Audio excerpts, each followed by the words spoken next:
दोस्तों, मानव जीवन बहुत कष्टदायक है। जीवन में बहुत सारी समस्याओं से जूझ रहे हो तो आज की कहानी में हम एक ऐसे व्यक्ति को देखेंगे जो अपने जीवन में बहुत सारी समस्याओं से जूझ रहा था। ये केवल उसके सोचने के तरीके की वजह से था। उसे लगता था कि मानव जीवन बहुत कष्टदायक है। वह सोचता था कि पशु का जीवन इंसानों से बेहतर है क्योंकि उन्हें इतनी समस्याएं झेलनी नहीं पड़ती। हम इंसानों को सदा चिंताएं सताती रहती हैं, वह आनंद से जीवन जीते हैं। तो आइए इसे एक कहानी के माध्यम से समझते हैं। बहुत समय पहले की बात है।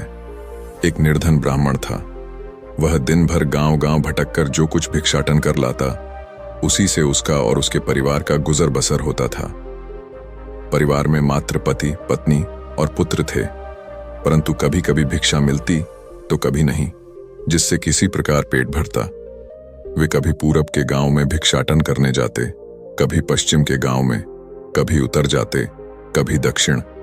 यही उनका काम था। बेटा बड़ा हो रहा था, उसकी शिक्षा शुरू होनी थी। उससे पहले यज्ञ पवित्र करना जरूरी था, लेकिन यज्ञोपवीत का खर्च कैसे जुटाया जाएगा और 7 ब्राह्मणों का भोजन किस प्रकार संभव होगा। ब्राह्मण जब सुबह सुबह पूजा पाठ कर भिक्षा को निकलते, तब ब्राह्मणी रोज बालक के यज्ञ के बारे में याद दिलाती। एक दिन ब्राह्मण ने उसकी पत्नी से कहा कि ऐसे नहीं चलेगा, मुझे इंतजाम के लिए नगर की ओर जाना पड़ेगा। उसकी पत्नी ने उसे एक भिक्षा पात्र का ठेला बांध दिया और विदा किया। वह ब्राह्मण काफी सीधा और भोला था। ब्राह्मण अनजान रास्ते पर चलते चलते थक गया था और शाम भी हो गई थी। वह एक विशाल पेड़ के नीचे बने चबूतरे पर अपना गमछा बिछाकर सो गया। वह काफी थक गया था, इसलिए सोते ही उसे नींद आ गई। संयोग से उसी राह से विधि और विधाता पंछी रूप में भ्रमण कर रहे थे। थोड़ा आराम लेने के विचार से पेड़ पर बैठ गए। पेड़ के नीचे सोए निर्धन ब्राह्मण को देखकर विधि ने विधाता से कहा, देखिए, यह बेचारा गांव-गांव भिक्षाटन करता है, जिससे पेट भी नहीं भरता। अब बेटे का उपनयन संस्कार सिर पर है, कैसे करेगा? क्या आपको इस पर दया नहीं आती है? विधि की बात सुनकर विधाता ने कहा, हे भाग्यवान, सबको अपना कर्म फल भोगना पड़ता है। सुख दुख तो लगा ही रहता है, परंतु यदि आपकी तरह मुझे भी अगर दया आने लगे, तब तो दुनिया से सारे दुख खत्म हो जाएंगे। विधि ने कहा, कुछ भी हो, परंतु इस ब्राह्मण का कोई ना कोई उपाय तो आपको करना ही पड़ेगा, वरना मैं यहां से कहीं नहीं जाऊंगी। विधाता ने कहा, इसी को कहते हैं त्रियाहट। विधाता ने उन्हें एक झोला दिया और कहा, भाग्यवान लीजिए, यह झोला उसके सिरहाने पर रख दीजिए। इसमें मिठाइयां हैं और इसी से उसका दुख दूर हो जाएगा। विधि ने वह झोला ब्राह्मण के सिरहाने रख दिया और उड़कर चले गए। जब ब्राह्मण की नींद खुली, वह झोला देख चकित हुआ। झोले के अंदर हाथ डाला तो खुशी का ठिकाना न रहा। उस झोले के अंदर भांति भांति की मिठाइयां थीं। ब्राह्मण बहुत भूखा था, उसने पेट भरकर खाया। खाने के बाद भी झोला भरा का भरा था। उसने सोचा कि जब यह जादुई झोला मिल ही गया है तो अब शहर क्या जाना। वह लौट पड़ा। अपने गांव की ओर लौटते वक्त शाम हो गई थी। तब ब्राह्मण को एक हलवाई की दुकान दिखी। उसने सोचा कि वह आज रात तो रुक जाएगा। हलवाई ब्राह्मण को पहचानता था। वह पहले भी भिक्षा करने आता था, परंतु आज उसने भीख नहीं, मात्र रात गुजारने को रहने की जगह भर मांगी। ब्राह्मण वह पर ठहर गया। ब्राह्मण की प्रसन्नता देख हलवाई को अचरज हुआ। आखिर क्या कारण है कि सदा दुखी रहने वाला ब्राह्मण आज बहुत सुखी लग रहा है, खाना भी नहीं मांग रहा है। हलवाई की नजर उसके झोले पर पड़ी। रात को जब ब्राह्मण गहरी निद्रा में निमग्न हो गया, तब हलवाई उसके पास आया और आहिस्ता से उसका झोला उठा लिया और झोले को लेकर अपनी पत्नी के पास गया। और दोनों ने झोले के अंदर देखा तो उसमें से बहुत सारी नायाब मिठाइयां थीं। दोनों पति पत्नी ने मिलकर सारे बर्तनों में मिठाइयां भरकर रख ली और फिर झोला ब्राह्मण के सिरहाने जैसा था उसी तरह रख दिया। सुबह सुबह ब्राह्मण उठा और अपना झोला लेकर गांव जाने लगा। वह 1-2 दिन में खुशी खुशी अपने घर लौट आया। ब्राह्मण को देख उसकी पत्नी गुस्सा हो गई और झुंझलाकर बोली, 2 दिनों में ही कौन सा आकाश से चांद उतार लाए हो कि इतने खुश दिख रहे हो? ब्राह्मण हंसा, धैर्य धरिए भाग्यवान, सब कहता हूं। स्नान ध्यान तो कर ही लिया होगा। एक थाली लेकर निकट आइए। उसकी पत्नी को कुछ समझ में नहीं आया। वह थाली लेकर आई। ब्राह्मण ने थाली में झोला उलट दिया। उस झोले में से भांति भांति की मिठाइयों से थाली भर गई। उसकी पत्नी चकित हो गई और ब्राह्मण ने अपने हाथों से एक मिठाई उसकी पत्नी को खिलाते हुए कहा, अरे भाग्यवान, खाइए, जितना जी चाहे उतना खाइए। ब्राह्मण ने सारा किस्सा ब्राह्मणी को सुनाया। ब्राह्मणी को भी मिठाई खिलाकर खुश किया। जिसके घर में नमक का जुगाड़ नहीं था वह अब 5 भोग खाने लगे। अब ब्राह्मण भीख मांगने नहीं जाता। वह अपने घर में संध्या गायत्री का जाप करके दोनों खा पी कर आराम करते हैं। गांव के लोगों को आश्चर्य होता कि आखिर क्या रहस्य है जो ब्राह्मण और उसकी पत्नी दोनों इतना खुश है। कुछ दिन बाद आखिरकार रहस्य का पता भी गांव वालों को चल गया। अब बात राजा के कानों तक पहुंच गई। राजा निहायती लालची था। उसने ब्राह्मण को अपने महल बुलाया और ब्राह्मण ने राजा को आदर सत्कार से नमन किया और राजा ने ब्राह्मण को समझाया कि झोला उसके घर पर रहेगा तो चोरी हो जाएगा। इसे तुम मुझे दे दो, बदले में तुम्हें 25 स्वर्ण मुद्राएं दूंगा। ब्राह्मण कुछ समय विचार किया और विवश होकर झोला राजा को दे दिया। राजा के दिए रुपयों से बेटे का उपनयन संस्कार कर दिया।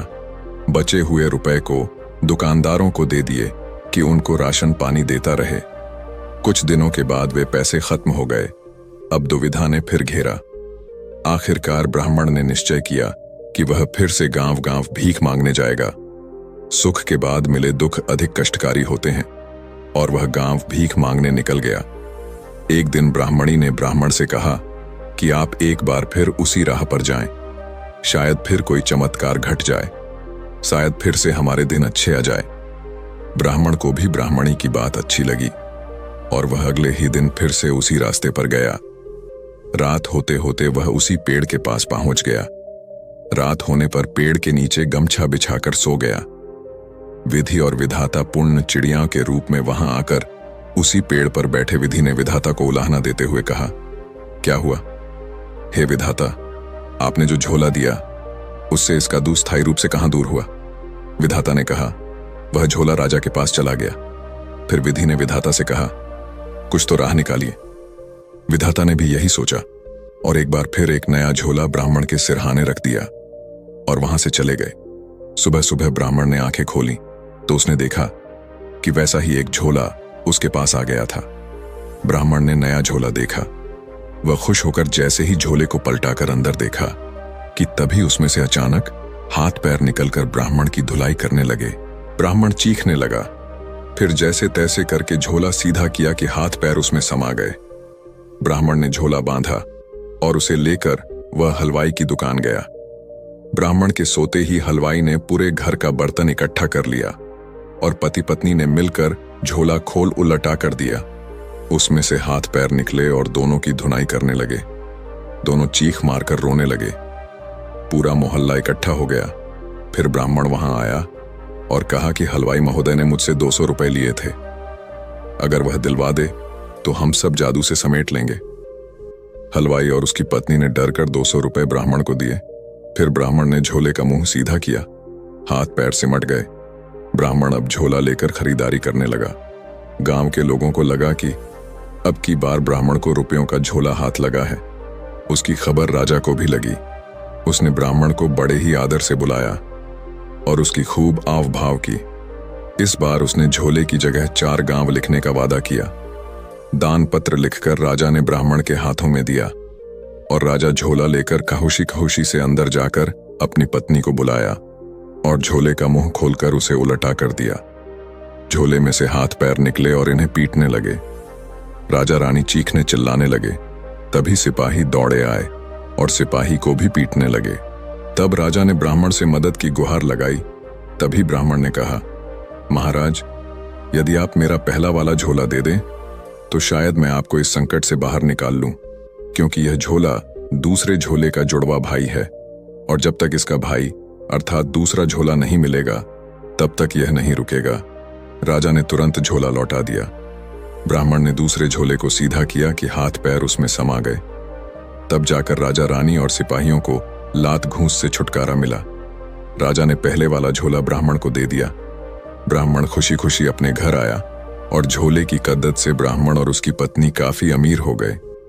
फिर कुछ दिन बाद विधि और विधाता ने देखा कि अब तो ब्राह्मण की सारी परेशानियां दूर हो गई हैं सो विधाता ने अपने दोनों जादुई झोले को वापस ले लिए और चले गए, और इधर ब्राह्मण और उसकी पत्नी सुख चैन से अपना जीवन काटने लगे। दोस्तों, आपने आज के इस वीडियो से क्या सीखा वह मुझे आप कमेंट में बता सकते हैं। इसी के साथ में उम्मीद है कि आपको आज की वीडियो पसंद आई होगी, तो इस वीडियो को उस इंसान को शेयर करें जिससे यह कहानी सुनने की जरूरत है, और उसी के ठीक बाद चैनल को सब्सक्राइब करें। तो चलिए फिर मिलते हैं ऐसी एक और नई वीडियो में एक नए मैसेज के साथ। तब तक के लिए अपना ख्याल रखें। धन्यवाद और नमो बुद्धाय।